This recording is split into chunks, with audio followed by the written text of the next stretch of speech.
Yes.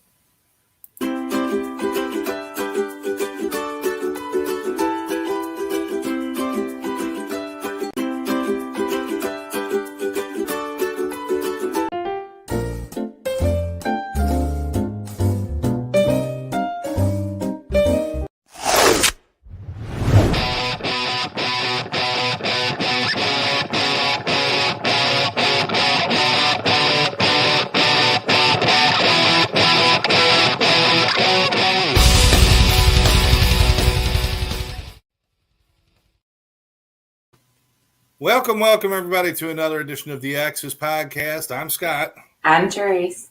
And we are the Exes, and we're here to, just to talk about all kinds of things. We used to talk about relationships and how you can end a relationship and still be friends, and how it's important to stay connected to people that are important in your life. But we got bored with that, so we started talking about murder, crime, and mayhem. We got bored with that. Which was always your favorite thing. And, especially towards, I don't know if this is healthy, especially towards the end of our relationship, it seemed like it was even more taking over. In fact, you get home and she's watching, what's that show, Snapped? and she's taking notes. So, what attracts you to all of this? I mean, I know it started with like the OJ trial, kind of like a lot of people probably, and that's probably where court TV really took off and all these different shows. And that's when 2020 decided to go, or Dateline decided to go all in on the murder thing. It used to cover a lot of things, and now it's just murder. Yeah. What is it that attracts you to that? Well, when I hear the story, then I like the way that I can follow the investigation, right? I can follow how they come to this suspect, how they rule other people out, the DNA evidence, how they figure out like the timelines and where people were at. I don't know. I just find it very interesting. And then if I have a strong reaction to the crime, then I really want to stick it out until the end, because if I think someone's guilty, then I want to know that they were found guilty. Yeah. Yeah, and I find the trials, I didn't think they would be interesting, but I find myself like really drawn into them. Even some of the stuff that maybe I used to think was mundane or boring, it's like, oh God, don't talk about this any longer. And now it's like I start to see how important it is. Every little piece of evidence, everything they got to tie together.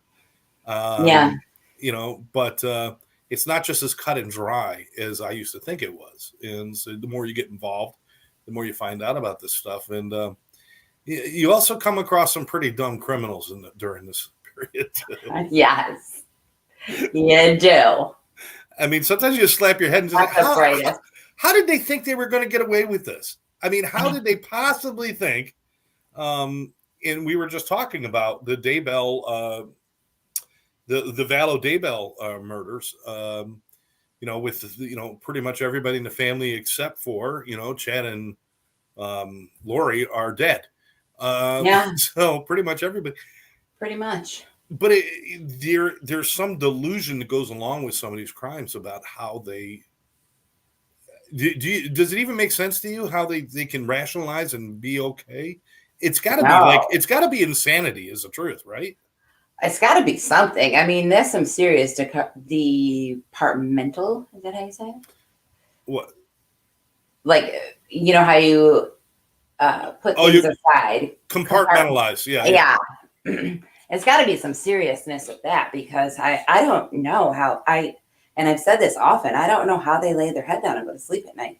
And that goes for some of the people that were also involved that didn't, wave a red flag or. I don't know how some of those people involved in that big case can lay their head down at night and be okay. Yeah, well, I know. I mean, watching you as a mother, especially as a mother, I mean, fathers, we tend to distance ourselves. even if we like you, we distance from you. But mothers, I mean, I'd watch you when one of your kids was even a little bit sick or something was just a little bit wrong. You become hypersensitive to everything, and you would just be like, I got to check out, I got to know. So, I mean, a sane person. I don't know if there's any way we can even think about how you could be that cold and callous and close yourself off from all of that. Yeah, I can't understand that. So, and that's why I always get like a kick out of they're going for the insanity defense. isn't the act of killing your own kids insane to begin with? So, I mean, it is insanity. It Yeah. is insanity. And to say, well, they were insane, they couldn't do what they were doing, or they didn't have control, or they didn't know what they were doing. I don't care about that. I mean, it's all insane. Killing somebody is insane.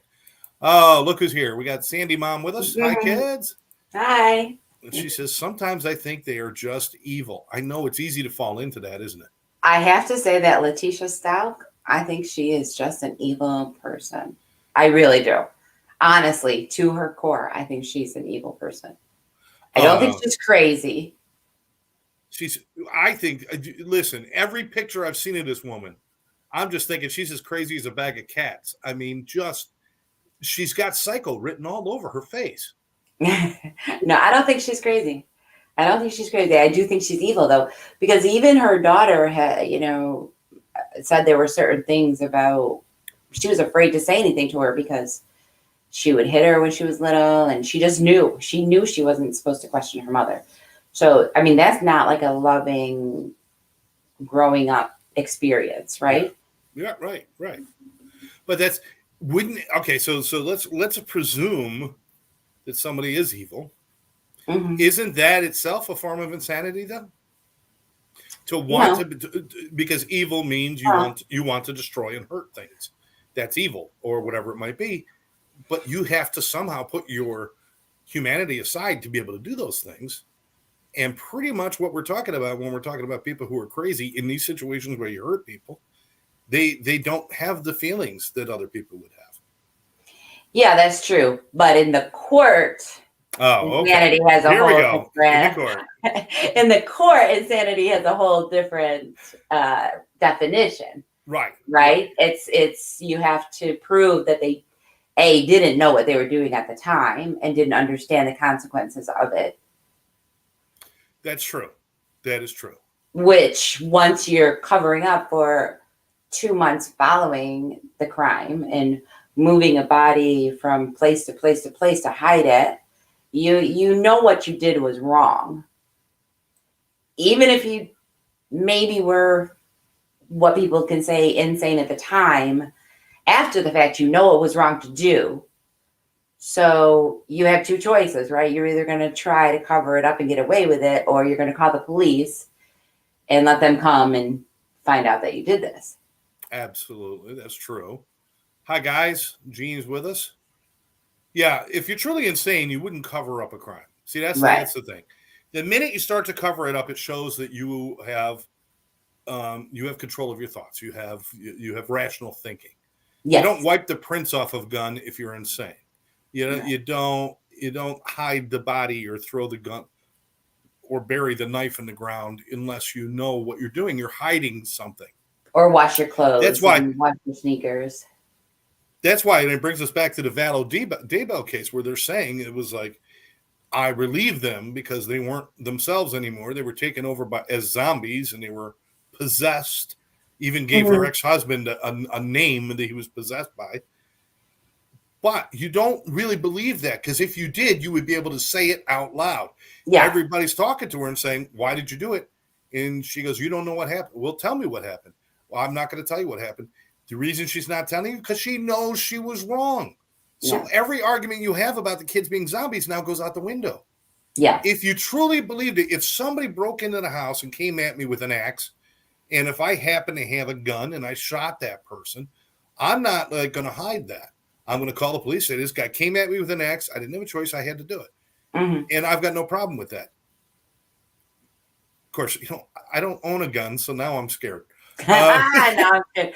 I think one thing that really has stuck with me since I heard it was the judge at Joe's sentencing, the kid that got sentenced for the hit and run. Oh, okay. He said to him, right before he sentenced him, he said, the act was not the accident. The accident was an accident. The crime started the moment you left the scene. Right.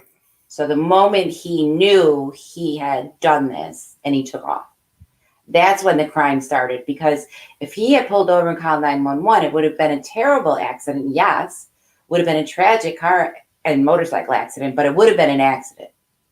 Yes, right. Somebody would have been at fault. Yes, blah, blah, blah. But the judge told him the crime actually started when you chose to drive away. Right. I agree with you 1,000%. But in doing that, you're assuming if you really believed you didn't do anything wrong, you wouldn't do that. Right. So in doing that, it's kind of like an admission that I was at fault. Yeah. Or they believed they were at fault somehow. We got some comments here. Let's see. Mom is saying there are children who are sociopaths. They can be treated with medication, but there is no cure. They have no empathy. Can you call that evil? I'm not sure. That's true. I mean, there are people with mental health disorders who show no empathy and hurt things not out of malice, but out of not understanding. Mm-hmm. So is that evil? You know? Well, I think if they were not willing to get help and try. Yeah. Right? Yeah. If you're just, So if you're just going to refuse any help or any type of treatment, then yes, I would say that they're living in their evilness. Absolutely. Evilness. Lynn's with us. Hi, Lynn. Hi, thanks for joining us. What was that? What? What was that, Lynn? Did I slur that? Yeah, I don't drink. Lynn is with us. Yes, there we go. And I was looking at that while I was reading everything else. Okay, so the action is evil. So you cannot. Maybe you're not an evil person, but you do an evil act. Mm-hmm. Okay, all right. Speaking of evil, let's go back again one more time to the Vallow Daybell. I want to just get this out there. They have given Chad Daybell. Charles Vallow was killed. It's hard to keep track.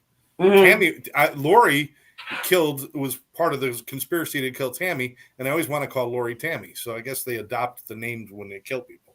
Yeah. Chad Daybell will be charged with the murders of the two children and his wife.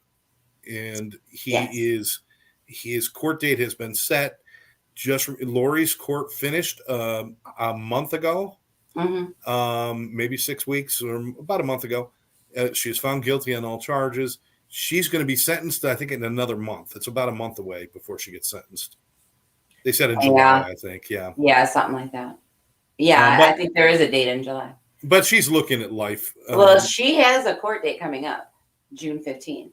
For her lawyers are trying to get a new trial. Oh, yeah, because she wasn't treated fairly. So anyway, Chad now is going to be, his trial starts in February of 2024. Mm-hmm. Now, he's been in custody for at least a full year now. I think it's almost 2. Almost 2 years. I think so. He's been in custody. The murders happened 3 years ago. Yes. And now he's waiting another year. Yeah. I understand not trying them at the same time. Although that would have been pretty cool, have them in separate. I don't understand. I mean, I understand how his lawyers finagled that, but I don't. But I think they should have been tried at the same time. Probably because he goes in with this advantage of knowing what evidence, at least some of the evidence they're going to use, because they had to use it in the trial with Lori.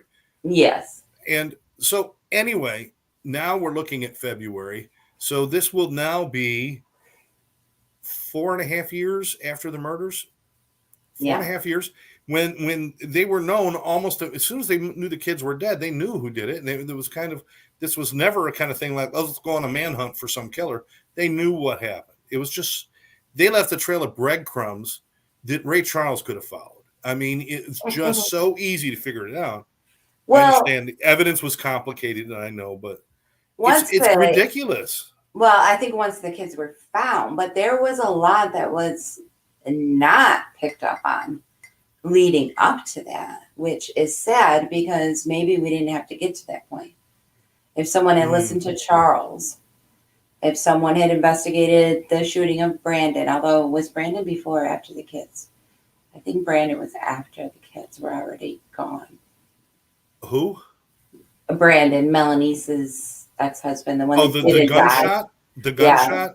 Mhm. That happened after the kids, but before her brother died. And before the kids were found. Before the kids were found, yes, absolutely. But as we know now, they were already dead, so that wouldn't have helped them. But, Charles was almost like screaming from the rooftops that he was in danger, the kids were in danger, and sadly, nobody listened. Jean is sharing, she goes, you ever watch the first 48? Some of the sentences are so mild for murder, she was shocked. She has seen lesser charges get more time than some murders. Yeah. I'm surprised by that too. And the disparity. How do they base that? I mean, what are they basing that on? One person you kill and that's life or death penalty. Mm-hmm. Another person you kill and it's people can get 15 years. I guess it depends on the intent, right? Does it matter about who you kill too? Probably, yeah. Well, I mean, yeah, probably. Well, let's face it. Women do, in general, historically get lesser sentences. Yeah. Because I don't know why that is. I don't know if it's because women are in general more petite, more because most judges it's because most judges are male and we're afraid to piss you guys off. That's why. No, that's not. Here's what I don't understand. I can shoot a 15-year-old kid downtown in Miami. I don't prescribe murder. I'm not. But I could kill a 15-year-old kid in Miami, and I could get a sentence of maybe 10 to 15 years or maybe 15 to 20 or something like that. But I could be in the same street, and if a congressman was walking down the street and I killed him, I could be looking at life. They put a value on the lives that are taken, and I don't think that's right. I don't think that's right either, because a life is a life. Correct. And I think the only thing they should look at is the legal definition of that murder, right? Right. So, because there are some that are, self-defense, were you in danger for your own well-being or life? Self-defense is fine. Premeditated. Well, everybody loves a good planner. I think it's important to, it's great. It's great for vacations, not so much for murder. So crime of passion. All right.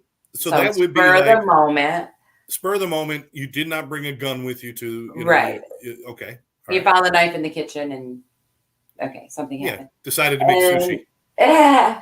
And then there are some that are, like maybe an assault that ends up turning into somebody died because of the assault, right? Maybe there was that guy that got punched in the bar and he just happened to have something in his brain that ended up killing him. That's where it could be some sort of wrongful death, and it leans more towards reckless endangerment causing death or something like that. Yeah. So where it's no longer a murder, but it is still, you're still partially responsible for somebody's death. Yeah, and usually when something like that happens, a lot of times the DAs wait to see if the person's going to recover or not, because as soon as they do pass away or life support's turned off, then they do charge the murder, right? Absolutely. Let me see. Sentencing depends on your and the victim's socioeconomic status. I agree with that. I agree with that too, and it's not right. I agree with that, and I think they spend more time thinking about if you got a rich guy who killed his family. I mean, we've seen this, and they get treated a lot differently than somebody who's robbing a liquor store and shoots somebody. If they, somebody who's homeless or something. Let's see. I know where to find a wedding planner for. What are you talking about? A wedding planner? A wedding planner. Okay, well, we're way off base. So this is just interesting. So we're going to wait a while, but we will be back. There will be more Vallow Daybell trial to come. We're going to be doing that. Also, just to keep you up to date, we did a big story on the Murdaugh trials, and Alec Murdaugh went to trial and was sentenced for his wife and his son's murder. And now he is opening up and starting to answer for all of the financial crimes he committed. Mm-hmm. And this is to the tune of anywhere between $8 and $20 million. I've heard a lot of different numbers. Yeah, it's a lot. I've heard a lot of different numbers. I think the $8 million I'm thinking of was one theft. And there were many thefts on top of that. So he's been stealing money from his law firm, from the clients, and from the government, and also committing fraud against insurance companies. So he's got this whole thing going. Isn't there something like 20 indictments or something? It's a ridiculous amount. Yeah.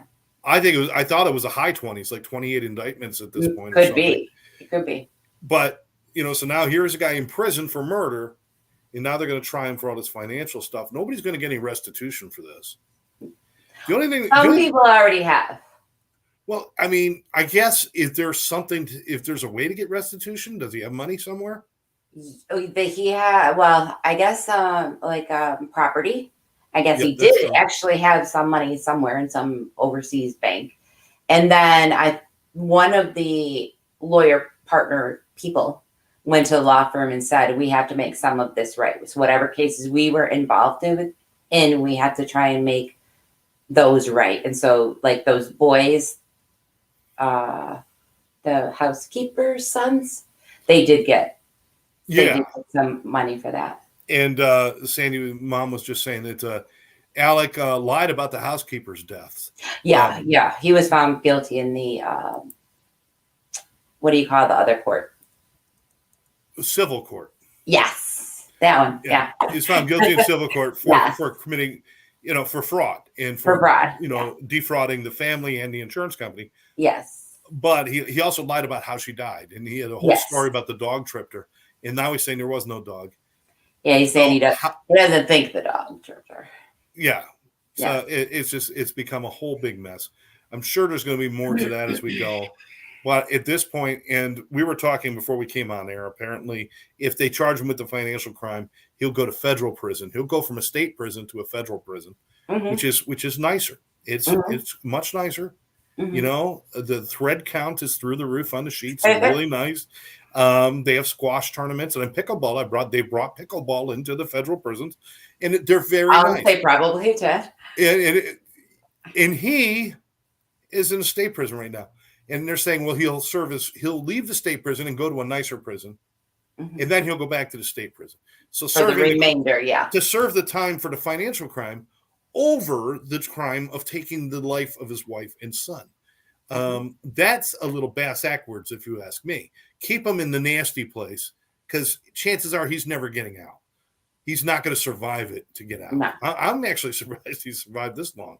The guy does not look like prison material to me, if you know what I mean.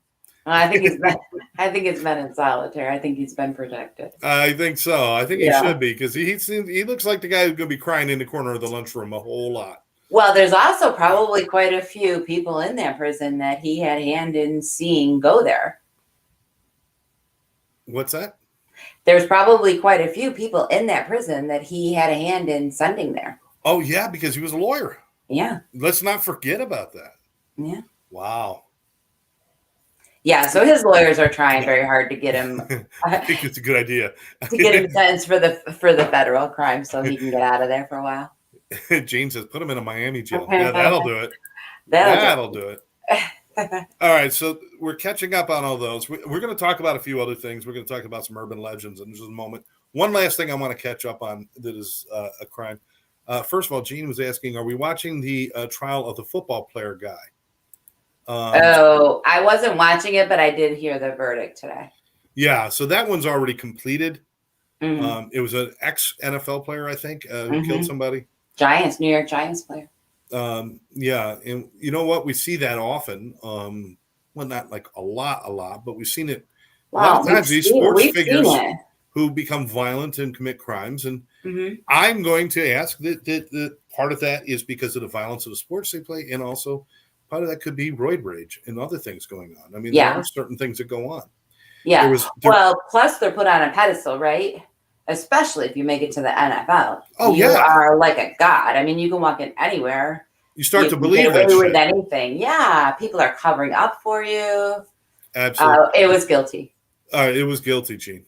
That's all I know. I don't know, I didn't really read into it that much more. We didn't get into the details of that. I was going to go after the crime about the woman who killed her husband, then wrote a children's book about grieving about their father. But that one looks like it's going to be so cut and dry. It's going to be very quick. Yeah, they've got quite a bit of evidence. The one that has come back around, that has just suddenly been back in the news again, the one I didn't expect to come back around, was the College Town murders. The 4 kids who were murdered in. You didn't expect it to come back around? Well, I didn't expect it to come back around the way it did, because now there is a spotlight being shown on why did he not kill the other girls in the house. There were 2 other girls in the house, apparently. Mm-hmm. I thought there was only one. There were 2. There were 2. Yeah. House, and he didn't bother with them. And he apparently was aware that they were there. Who said he was apparently aware that they were there? Well, didn't she see him coming down the hallway, and he saw her, and she ran in? She saw him, but they're saying that because of the darkness and because of what he had just done, there's some kind of kind of tunnel vision trance type thing. So they're not sure if he saw her or not. Yeah. Yes, Gene, is the ones who got stabbed. Four students, 3 females and 1 male, stabbed upstairs at a house that was for rent for college students. Downstairs, there were 2 girls downstairs, and he walked past their rooms and past them. It was close. I mean, it was not like they were on the whole other side of the house. He went near them. Mm-hmm. But they're saying it's awfully suspicious, and I don't know, and I'm not saying anything. Don't everybody get upset because they're innocent, and maybe they are. But somebody pointed to that and said, that is very peculiar. Why were they not harmed? Did they have something more to do with it than what they're saying? I don't buy it, but that's what's coming around now. Well, they have to bring up something, right? That is the defense team's job. They have to bring up some reasonable doubt.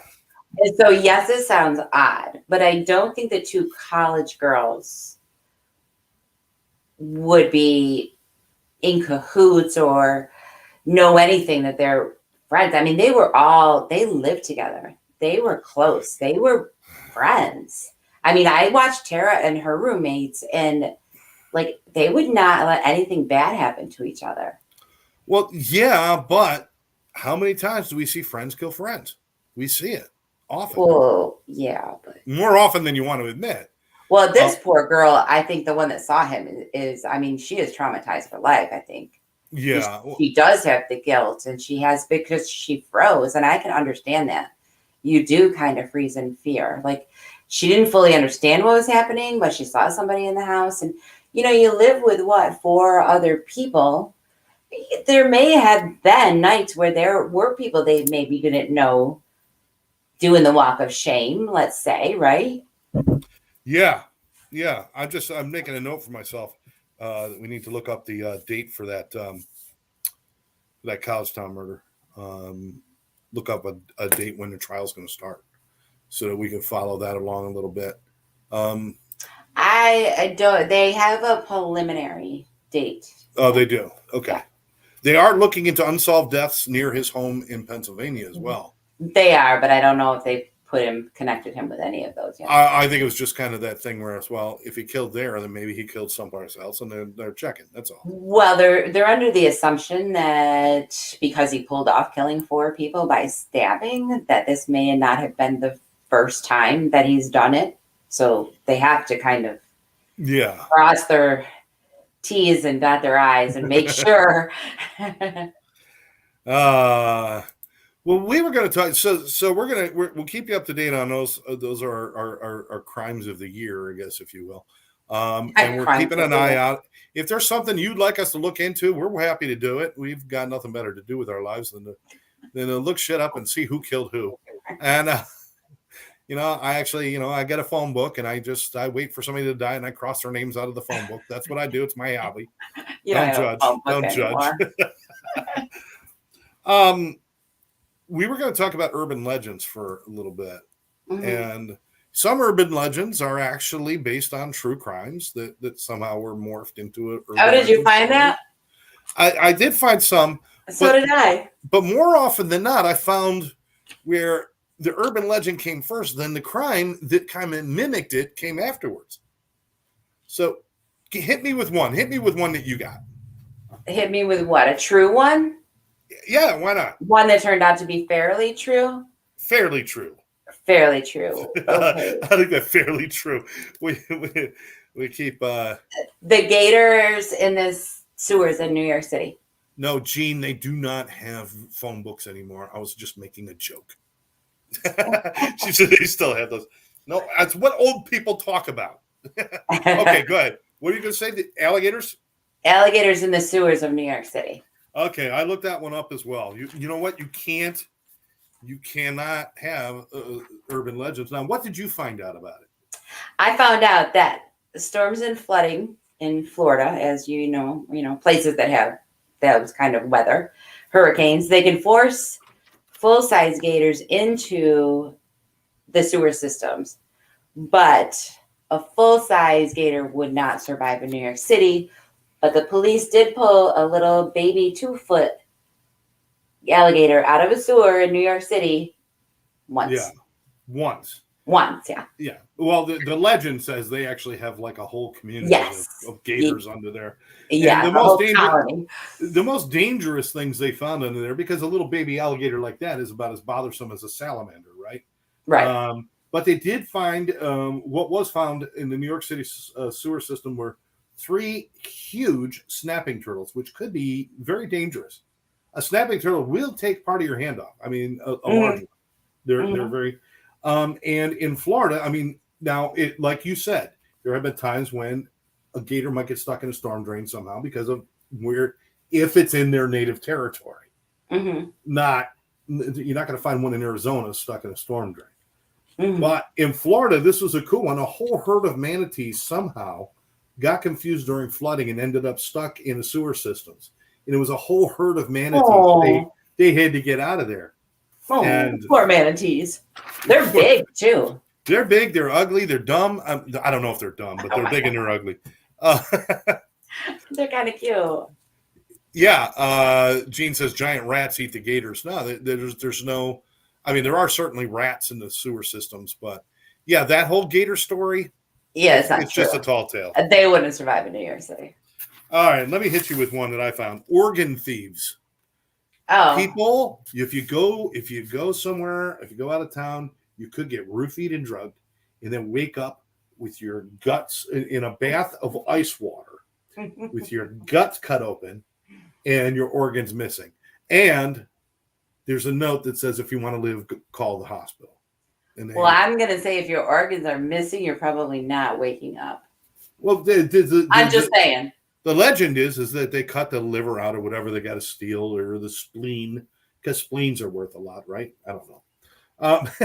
But they cut out the organ or the heart. They cut it out, and then they put you in an ice bath, and you're okay as long as you're in an ice bath. Yeah. Probably not from the heart one, but from the other ones you could be. But here's the thing. The National Kidney Foundation did a whole research thing on this. They found it to be absolutely false. However, in 2008, it did happen to 3 men in India. Oh, yeah. So after the urban legend, somebody did the urban legend. So it did happen to 3 men in India who were drugged, and they didn't survive. And their organs were stolen and harvested. So, but there is a black market for organs. There is a black market for organs. People do agree to sell a kidney for thousands of dollars to some rich person. That is illegal. But they're not stealing them from live people. No. Gene says some movies about that though. She knows a few people who have had their brains removed. I've met some of them too. In fact, 4 of them just on the drive home today. They were driving and there could not be a brain there.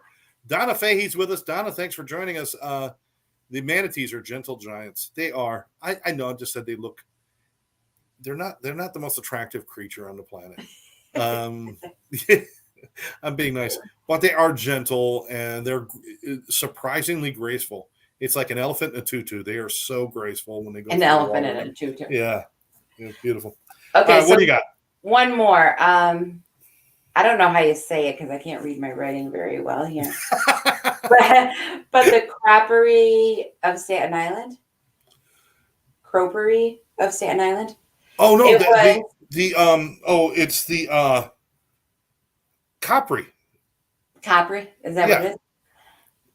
It was a state school for children, right? Yeah. And they said that there was a mysterious creeper hunting the children there, blah, blah, blah. Well, it did turn out that the janitor of that institution was like a predator of children, but not when it was like, not when he was working there. It was closed, but he was using the building. Yeah. What they created was a legend of the Capri, which was supposed to be a boogeyman in the woods on Staten Island. They would come and steal children and hurt them and take them and do all this stuff. But it was based around this school. It turns out they didn't need that horror story to make that school, because the school was full of abuse and a lot of bad things. It got shut down in the 80s. 1989, I think it was. They shut it down for all of the abuse and bad things that were happening to the children there. But I think the manifestation of all that pain that was in that school, they created this coppery boogeyman from the woods to kind of like take them on.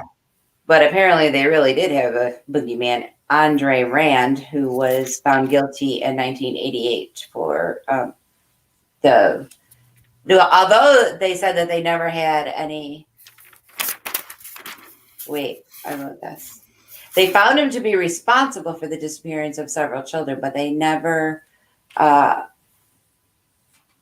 like a guilty, like they never had any concrete evidence. No, he was. But he was found guilty. He was found guilty definitely in the abuse of the one girl, and then the missing kids. I don't know if they found him guilty of that, or if he was just the suspect that they could not, because they never found the kids. He was found guilty again in 2004 of what crime? I don't know. I didn't really. Oh, okay. All right. All right. Here's one.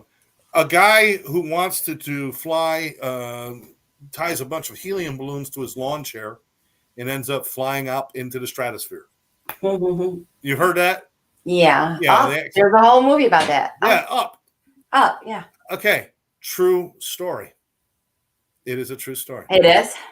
Yes. How many balloons did it take? Oh, Donna's agreeing with you. The black market, without a doubt. There is a black market out there. And some school in Miami, I saw, they claim they had demons in there. Probably. They might have bad people in there. We'll have to do hauntings, famous hauntings sometime. Oh, that would be fun. But okay, so 45 balloons tied to 45 helium balloons. He didn't blow them up and floated. It was helium balloons, 45 of them tied to a Sears lawn chair. Sears Sears and Roebuck? It's got to be Sears. You know, you got to have a good chair. Yeah, so, a very thin aluminum, probably. He goes, yeah. I'm hoping it was a recliner, because he went on quite a long flight. He went up to 16,000 feet, was spotted by airline pilots as they were flying their patterns. Oh, geez. He disrupted the airline patterns. So you're flying a Boeing 727 and you got 180 people on board. And you look over and there's some guy in a freaking lawn chair, probably with a beer and a cozy and they have balloons, just sitting there saying, "Hey, how you doing?" So what they do is shoot his balloons with the BB gun? Well, what he did was he had to finally start descending. And so you'd pop one balloon at a time to descend. And he descended himself right down into high power lines. Wait, say that, into high powered lines. What's that? Did I? Yeah, I froze up for a second. He descended right into the high power lines, the high voltage lines. Oh, Lord. And oh, God. Now, he got hung up in them, but he didn't die. He got arrested. Here's the thing. They arrested him, but could not figure out what to charge him with. There is nothing about flying a lawn chair anywhere in our legal system. Anywhere. He disrupting airspace always involves a vehicle. He was not in a vehicle. But that doesn't always involve a vehicle anymore, because that's true, because we got the lasers those Oh. laser things that kids get in trouble for, and drones. Yeah, exactly. So, and they were going to charge him in flying without a pilot's license, but there is no license for flying a lawn chair, so they could not charge him with that. This is true. They went through all these like hoops and stuff. He did get charged with a bunch of shit, but that is absolutely a true story. Now, we say this, and we're saying don't try this at home. I might want to try that at home. If you're sitting there thinking that might be a good idea, take the trip. You might just raise our gene pool a little bit if we lose you, because it's just not a good idea. When was that? What year was that? Jesus. That was. I don't think it was the year of Jesus. No. It was 1989 or 1990 something. Oh. 1997. Right. I think it was 97. Oh, okay. So I did not jot that piece of information down. But yeah, I mean, there's so many things. You got the old urban myth of the woman gets in her car, she's driving down the road, people are flashing lights saying there's somebody in the back seat. Mm-hmm. And she runs from everybody. Yeah, and there's afraid of everybody, but and then she stops at a gas station, and the gas station attendant tries to help her, but she gets afraid of him and runs right into the guy in the back seat, gets killed. You got the whole story. Yeah. And none of it was true. Not based on any real incident. However, after this became legend, there's been 2 incidences where one person, a guy did hide in the back of a minivan that a woman was driving, and he kidnapped her. And then there was another one where somebody hid in the back seat of a sedan, popped up to rob the woman. She hit the gas, and they ran in, and they hit a tree, and they both got hurt. So she crashed the car. Well, I will tell you, that legend was so ingrained in my head that when I got my license in my own car, right now, my car was like a 1987 Volare. So they were manual locks, right? Manual windows, manual locks. Volare. Every time I got in my car, I'm locking, making sure all of my doors are locked. When I would go to stop at the grocery store or the mall after work, I'd get in, I'd look in the back seat, I'd make sure the dome light was on. Didn't you look in the back seat before you even got in, though? Did you look through the back window first? No. That makes no sense. That. I know. That makes no sense. I know. I'm going to put myself in the kill zone, then look around. I know. But at least I looked around. I got to admit, I don't know what movie I saw, but for about 6 months, I was doing the same thing. Yeah, because the movies use that. And you know what the worst thing was? You started driving and you realized I never looked. And now you're moving in the car and you're like, you don't even want to look in the rearview mirror because you're like, oh my God, Pennywise, the clown's going to be in the back seat. I am so freaking, I know those things terrify me, but it was not based on anything, but it does play on our worst fears. And that's why it becomes such a legend. Yeah. Because our worst fears is the boogeyman under our bed. Somebody reaching up, jumping out from behind the seat, doing those things. And that's why people, and I think somehow that's why we're attracted to some crime and stuff like that, because of the gut-wrenching piece of it, that it piques our, I'm not saying it lights up the dark side of us, but it really kind of exploring evil things. It's like walking through a scary woods. I mean, you just you want to kind of see what's around the corner. Even though you're disgusted by it, you still want to see it. Yeah. So it's a very strange thing. We were having a little conversation at work today because, I don't know, Halloween came up or whatever, and there was 4 of us there talking. 2 of us are like, oh, I love Halloween. And the other 2 are like, oh, I hate Halloween. Like, what? What do you mean? Haunted houses?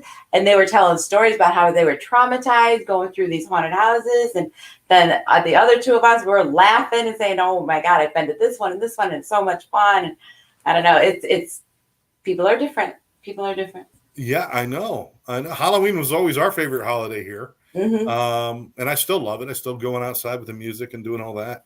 But yeah, it was for some people. You know what?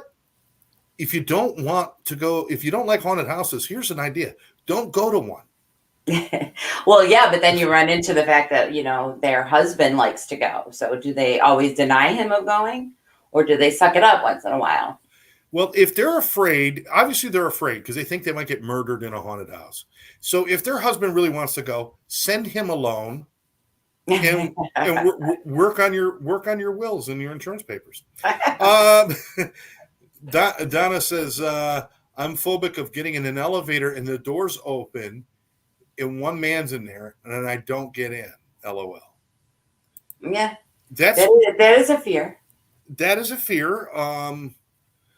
There's it's a scary thing. I mean, I imagine more for a woman, obviously, but it's like a parking garage. When you're the only one walking in a parking garage, Yeah. that can be creepy as hell. Yeah. Because how many movies make murders in parking garages? It's Of like all course. those moments.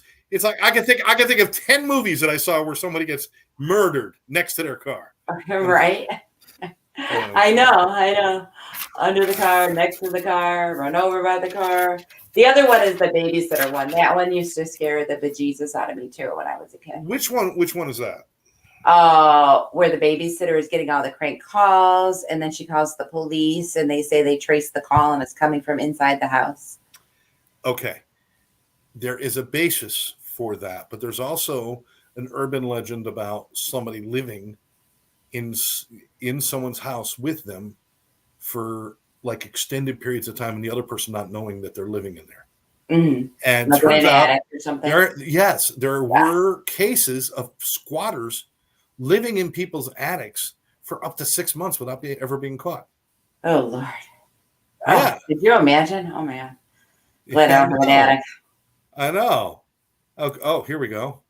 What about the one-armed serial killer stalking kids on Lover's Lane? Kids leave and they find a hook hanging on a door. I do remember that one. It's not a one-armed serial killer. It's a serial killer with a hook for a hand. You got to explain it that way. I'm thinking he's just... They don't have another arm. They have a hook. Yeah. But yeah, now that one doesn't have any basis. I did read about that. Was Son of Sam kind of like the Lover's Lane? Didn't he kill? There was one serial killer that killed couples regularly, right? In like a Lover's Lane type thing. Yes. And I don't know. It was Son of Sam, I think, did kill couples.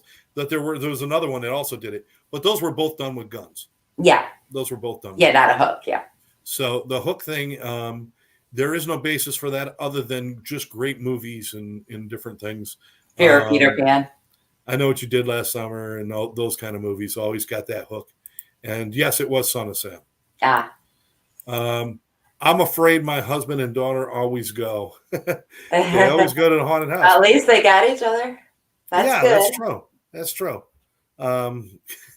We used to go to the fair and I'd go on rides with the kids because Therese didn't like some of the rides. Yeah. And then I started to realize one day, I'm like, I'm getting sick to my stomach. I don't like them either. And we were so glad when our two kids got old enough, just you two go ahead and do it on your own. They can go together. Yeah. Yeah. We'll be over there having a cigarette and drinking a cup of coffee. All right. Because that's what we do. Let's lighten the mood a little bit. Not all criminals, not all things are horrible out there. There are some dumb freaking people on this planet. You have dumb criminals? I've got dumb criminals. Okay.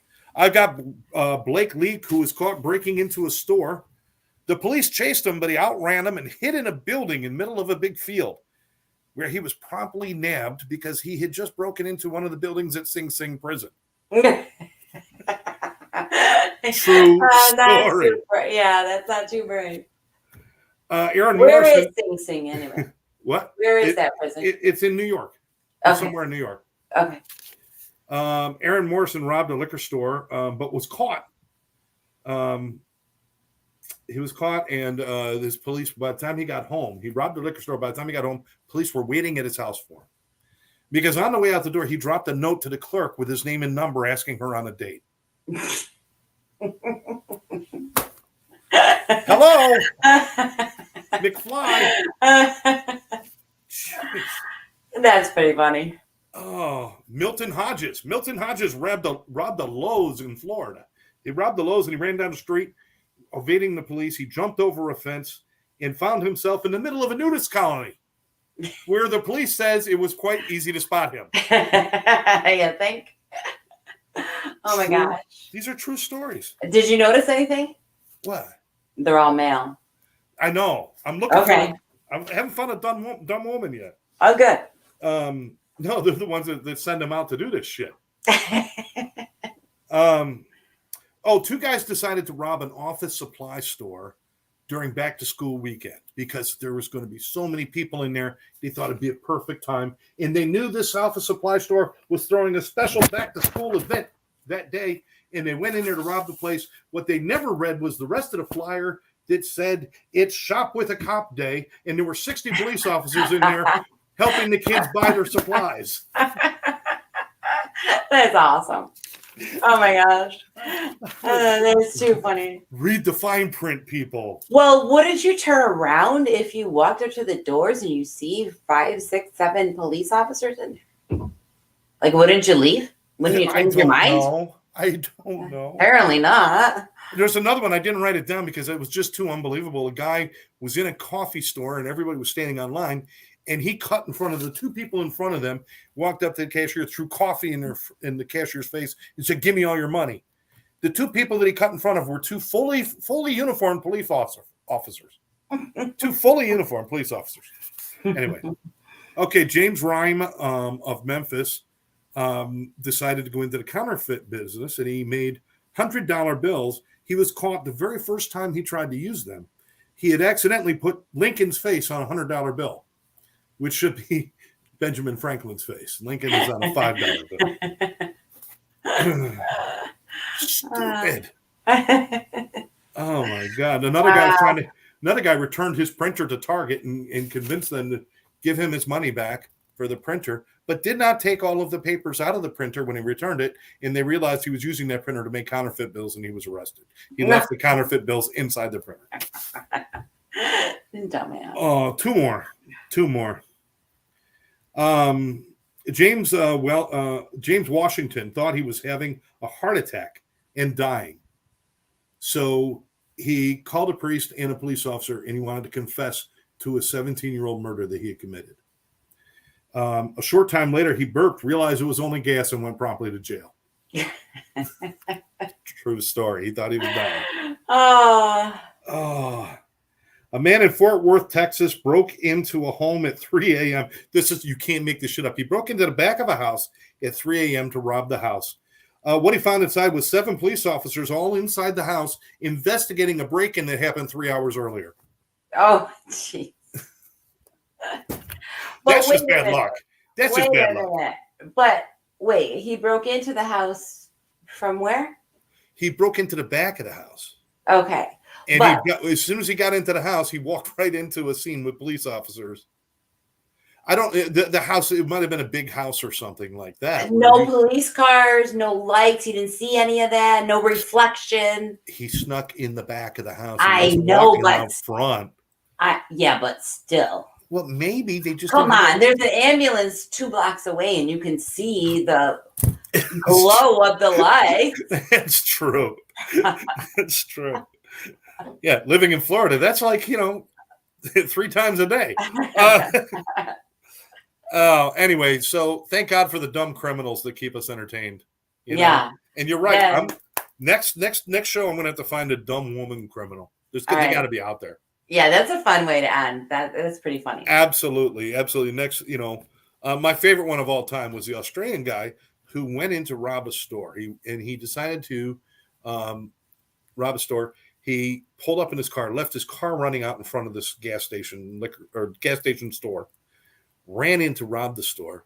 While he was robbing the store, a guy on a bicycle pulls up, decides to trade up, leaves the bike there, gets in the car and takes off in the car and steals the crook's car. The crook comes out with a handful of cash and no car and was trying to evade police on a bicycle in the middle of Australia. Oh, jeez.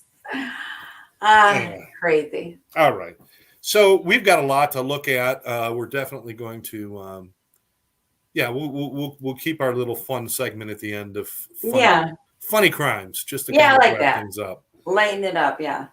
But we'll definitely look into what's going on with our old cases, maybe look up some new cases, see if there's anything interesting going on out there. If you have a suggestion or something interesting, just reach out to us. Reach out to us right here on Facebook. You can reach me or Therese, either one of us, and just give us some ideas, and we'll go look them up. Yeah. Like I said, we don't have lives. We got nothing better to do. This is true. Yeah. It might interrupt my dating life. I think I've got one 7 months from now. It's, but it's always fun getting together with you, Therese, and doing this stuff. Yeah, it is. And we have not been very consistent, and I apologize for that. And part of that was because I got busy at one point, and then you got injured. Yes. How was your injury? I have to ask. It's good, but the very center is still a little blurry, like it's not fully. Now we have to Yeah. explain. This is a serious injury. Oh my goodness. She I don't know if I got this right.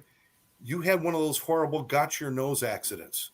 Yeah, pretty much. The game got your nose. Your nose. No, not got your nose. You know how you do, like, where's my eyes? Where's my nose? Where's my chin? That's what we were doing. Oh, so you actually set yourself up for a kid to poke you in your face. Well, yes. Yes, but Tara was home. And Mom wants to know what happened. All right, so here we go. Okay, so the kids were over. I was watching them for a little while. Tara was home. They always get extra excited when Tara's here, right? Tata's home, blah, blah, blah. So I was holding Mackenzie, she's 2. And Tara and her were doing the eye, the nose, mouth, blah, blah, blah. And so I said, well, where's my eye? And she got me right in the center of my eyeball, scratched the cornea. With those little fingernails. Oh my God. I knew it the minute it happened. Tara had to finish cooking their dinner. I had to I was trying to put drops in it. It hurt. It hurt. For 48 hours. It hurt. You're a nurse. You work at a doctor's office. Did you have the doctor look at it? Well, now this was Saturday on the holiday weekend, right? Yeah. Holiday weekend. So yes, I had him look at it on Tuesday morning. So it was 3 days of swelling and pain. Yeah, but I think it was Saturday. Maybe it was Sunday. Okay. But it was the holiday weekend. But I did have some drops at home because I had pink eye a couple weeks ago, which I probably got from the kids. So I did have the antibiotic drops. So I started using them, and then I did look it up a little bit because, the kids are saying, why don't you go to the urgent care? And I'm like, I don't want to go to urgent care on a holiday weekend. It's going to take forever. I know what's wrong. I felt it the minute it happened. Oh God. So it said to clean it out with saline, use antibiotic drops. Just that prevents infection. It's not going to heal anything, but it'll heal on its own, basically. Right. So that's what I did. And then, yes, he did look at it under his little fluorescent light thing on Tuesday. He had a blast. All right. So the kid first, a couple weeks ago, gives you pink eye. And then you go over again, and it's like, listen, I have no disease for you, but how about a finger? And they just got you. Good she Lord. Got me. Good She Lord. got me. Okay. And then Tara, you know how sunshiny she is. And she says, well, that's why I close my eye when I ask her. I'm like, yeah, shut up. Oh, you're going to have to go over there. You're going to be wearing face shield and all this. Yeah, I know, right?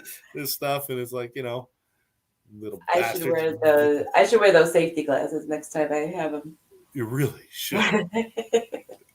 You really should. I mean, pink eye, scratch cornea. What's next?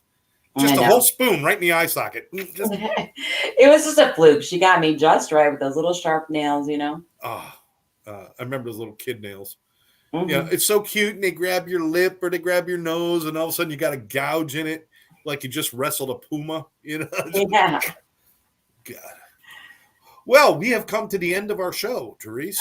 I know. That went quick. It went quick. Like I said, we're going to be looking into more crimes and different things. We're going to be looking at some fun crimes and whatever else we want to look at. We're going to be doing that. We'll be back in 2 weeks. That's what we're shooting for, assuming that all of our limbs are attached and our eyeballs are all working. Yeah, be good. Grace will show up next time with just the kid ripped my tongue out. It's gone. All right. Well, everyone out there, thank you very much. Oh, wait a minute. You need there you go. You need hazardous duty pay. I know, right? Yeah. Grandma don't babysit for free anymore. We need to sign. We need to sign some insurance forms and some waivers and stuff. Yeah. All right. Well, everybody out there, thanks for joining us. You've been watching Meet Scott and Therese. We always appreciate your comments, the fun you have with us, and always wish you the best. Any final thoughts, Therese? I really wish people would send us some ideas, some suggestions, because that would, make it easier. Absolutely. Send us some suggestions. If you want to join us, on a show one time, let me know. We can make that happen too. Just bring something interesting, Bring a topic. It's show and tell. Bring a topic. If you don't have a topic, we will. You're not coming. That's right. That's right. Great show. Always enjoy. Thank you so much, Donna. We appreciate you. We appreciate all of you. So listen, join in. And remember, every day, do one good thing for someone else and 2 good things for yourself, and you're never going to go wrong. Everyone take care. Bye-bye now.